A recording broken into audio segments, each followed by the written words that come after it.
Aquest any s'han organitzat noves propostes en la programació de la Festa Major i una d'elles ha estat adreçada al públic infantil, amb el Corre-Xutxes. Aquesta primera edició ha estat tot un èxit i ha servit com a prova per organitzar futures edicions. Un recorregut que ha comptat amb 10 paradetes on els infants han rebut un dolç mentre la batucada jove de Mollet amenitzava l'estona. Els participants del primer Corre-Xutxes infantil de la Festa Major de Martorelles tenien molt clar en què consistia aquesta proposta. Que te dan dulces por la calle.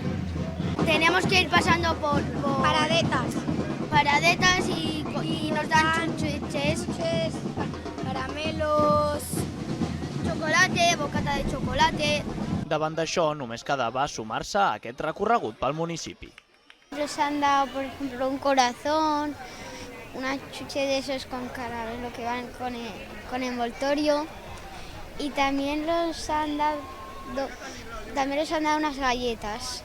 Organitzat per les colles de Festa Major, sorgeix de la demanda de les famílies de participar en una activitat similar al Corretasques i aquesta primera convocatòria ha estat tot un èxit.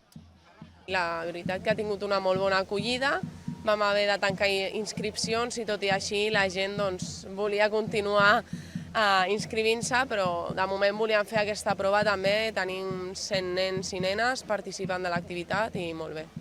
Durant tot el recorregut, els participants han anat acompanyats de la batucada jove de Mollet.